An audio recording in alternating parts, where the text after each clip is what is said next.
जोर से भारत माता की जयकारा लगाइए कि जेपी के सिद्धांतों को छोड़कर जो कांग्रेस के गोदी में बैठे हैं उनके हृदय के अंदर कमी आ जाए।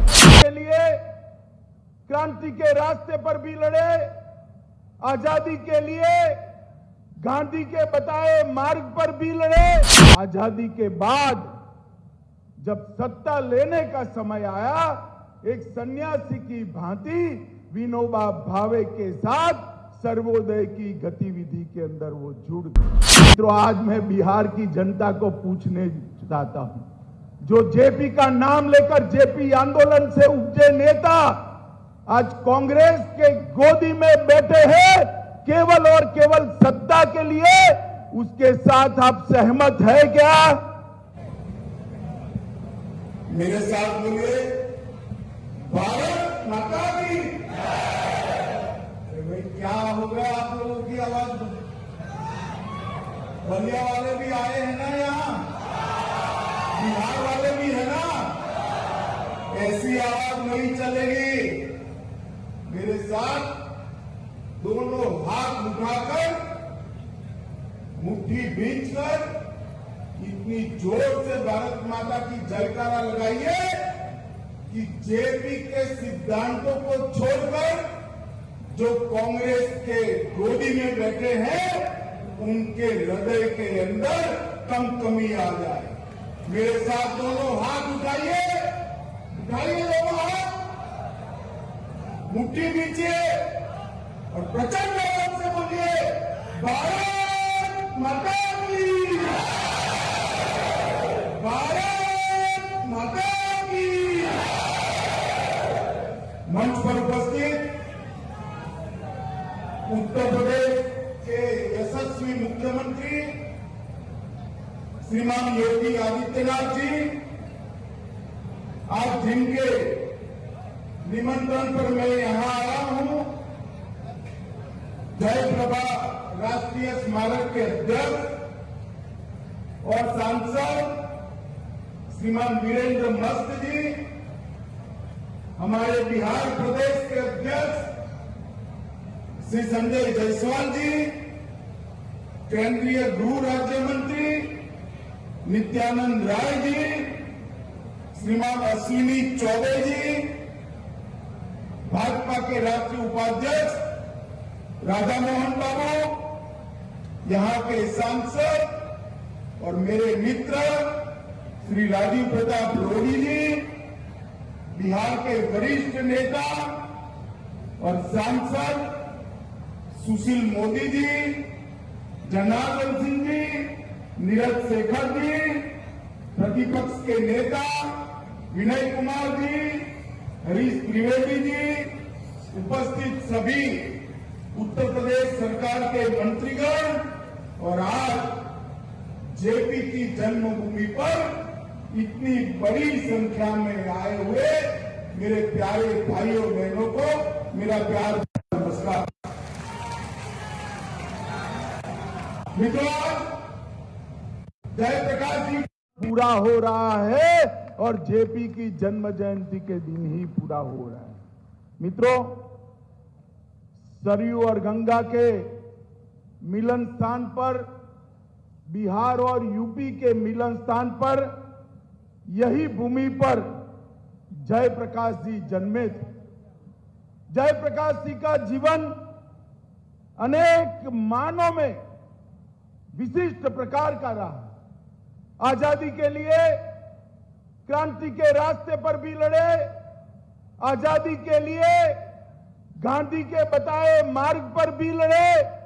आजादी के बाद जब सत्ता लेने का समय आया, एक सन्यासी की भांति विनोबा भावे के साथ सर्वोदय की गतिविधि के अंदर वो जुड़ गए।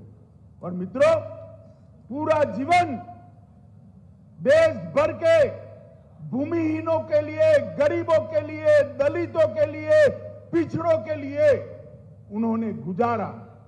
समाजवाद, सर्वोदयी विचारधारा और जाति विहीन समाज की रचना की कल्पना लेकर जयप्रकाश जी ने देश में अनेक विध नए नए प्रकल्प लिए। मित्रों, मगर सबसे बड़ा जयप्रकाश जी का जो योगदान देश में रहा, जब 70 के दशक में भ्रष्टाचार और सत्ता में चूर शासन के अधिकारियों ने जब देश में इमरजेंसी डालने का काम किया, तब जयप्रकाश जी ने इसके खिलाफ बहुत बड़ा आंदोलन किया। मैं गुजरात से आता हूं। 1973 में गुजरात के अंदर इंदिरा जी के अगुवाई में कांग्रेस की सरकार चलती थी। चिमन पटेल मुख्यमंत्री थे, बिहार में अब्दुल गफार मुख्यमंत्री। और मित्रों, इंदिरा जी ने सार्वजनिक रूप से सरकारों को चंदा उगाने का काम दिया। भ्रष्टाचार की गंगा शुरू हुई। इसके खिलाफ गुजरात के विद्यार्थियों ने आंदोलन किया और वो आंदोलन का नेतृत्व जयप्रकाश नारायण ने किया और गुजरात में सत्ता बदल दी। उसके बाद बिहार में आंदोलन किया और बिहार के अंदर जो आंदोलन हुआ वो गांधी मैदान की रैली देखकर इंदिरा गांधी के पसीने छूट गए। मित्रों, देश के प्रधानमंत्री को जब जजमेंट आया तब मजबूर होना पड़ा, देश के अंदर इमरजेंसी डाली और जेपी को भी जेल में डाल दिया। देश के विपक्ष के कई नेताओं को जेल में डाला। उनको था जेल में डालने से जेपी, मोरारजी भाई, आडवाणी जी, अटल जी सबके हौसले पस्त होंगे। मगर 1942 के भारत छोड़ो आंदोलन में हजारीबाग की जेल जिसको न रोक सकी, वो जयप्रकाश को इंदिरा जी की यातना न रोक पाई। जब इमरजेंसी उठी, जेपी ने पूरे विपक्ष को एक किया और उसके बाद देश में पहली गैर कांग्रेसी सरकार बनाने का काम मित्रों जयप्रकाश नारायण ने किया। उस वक्त पहली बार जेपी ने जनसंघ को भी साथ में लिया और सत्ता के बाहर रहकर परिवर्तन किस प्रकार से किया जा सकता है उसका उत्कृष्ट उदाहरण अगर किसी ने दिया मित्रों तो जयप्रकाश नारायण ने दिया। आज देश में मोदी जी के नेतृत्व में एक सरकार चल रही है। 8 साल से जो जयप्रकाश के सिद्धांत थे, विनोबा के सिद्धांत थे सर्वोदय के, वो सर्वोदय के ही नारे को मोदी जी ने अंत्योदय के साथ जोड़कर गरीब कल्याण की एक नई पीठिका शुरू की। देश के 60 करोड़ गरीबों को 5 लाख से ज्यादा स्वास्थ्य का बीमा देना, हर गरीब के घर में गैस, हर गरीब के घर में शौचालय, 2.5 साल तक हर गरीब को फ्री राशन देने का काम करना, हर घर में बिजली पहुंचाना, हर गांव में बिजली पहुंचाकर हर गांव को रोड के साथ जोड़ने का काम नरेंद्र मोदी जी ने किया है। मित्रों, मैं बहुत छोटा था, मैंने एक नारा सुना था, अंधेरे में एक प्रकाश, जय प्रकाश, जय प्रकाश। और उसी नारे पर गुजरात और बिहार के युवा एकत्रित होकर सत्ता परिवर्तन करे थे। मगर जेपी ने साथ में संपूर्ण क्रांति का भी नारा दिया था।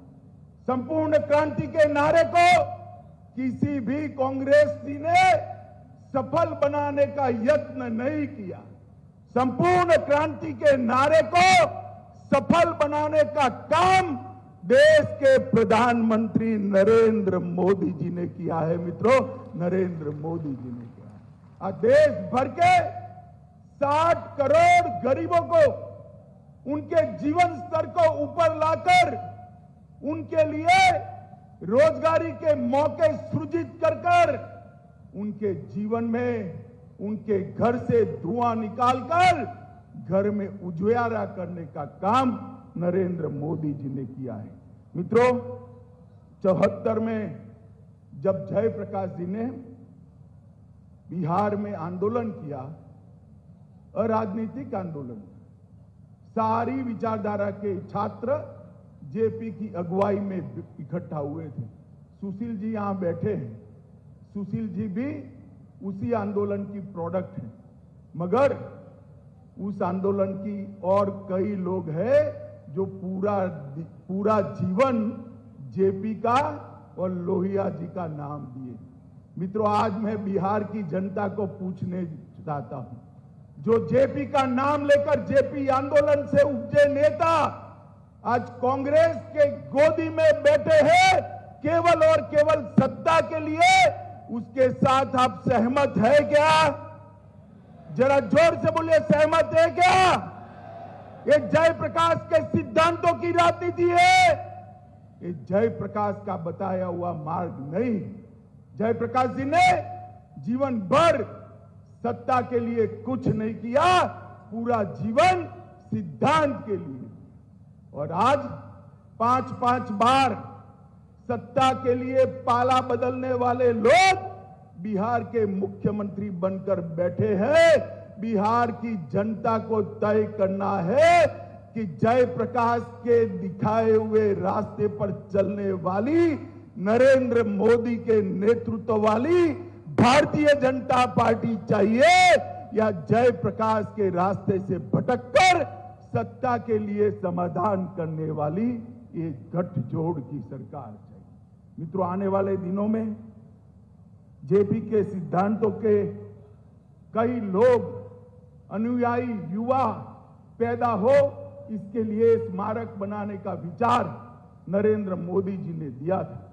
मैं बधाई देना चाहता हूं, साधुवाद देना चाहता हूं भाई वीरेंद्र मस्त जी को, जिन्होंने ट्रस्ट के अध्यक्ष के नाते इसके पीछे पड़कर इसको पूरा करने का काम किया है। और आज जेपी के सिद्धांतों के लिए उन्हीं के जन्म के गांव के अंदर एक बहुत बड़ा स्थानक बना है।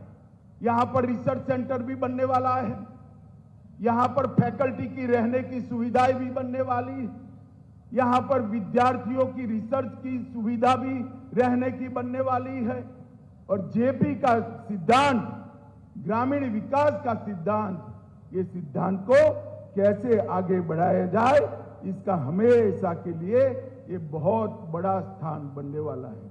मित्रों, जयप्रकाश जी ने ढेर सारे क्षेत्रों में, चाहे सहकारिता का हो, चाहे ग्रामोत्थान का हो, चाहे सर्वोदय का हो, हर क्षेत्र में बहुत योगदान दिया है। आज जेपी की जन्म जयंती है, पूरे देश भर में लोग जयप्रकाश जी को याद कर रहे हैं। मैं फिर से एक बार वीरेंद्र जी को बात कर मेरी बात समाप्त करना चाहता हूं कि वीरेंद्र जी, ये यात्रा को यहां तक तो ले आए हैं, इसको लॉजिकल एंड तक ले जाने के लिए लगे रहिएगा। जेपी के सिद्धांतों को अगर हम जिंदा रखेंगे तो उसी में से आगे पर देश को चलाने की, देश को आगे बढ़ाने की युवा शक्ति प्राप्त होगी। मैं फिर से एक बार सभी का धन्यवाद कर मेरी बात को समाप्त करता हूं। मेरे साथ दोनों हाथ उठाकर जयप्रकाश अमर रहे के नारे लगाएंगे। मेरे साथ बोले, जय प्रकाश, जेपी, जय प्रकाश, वंदे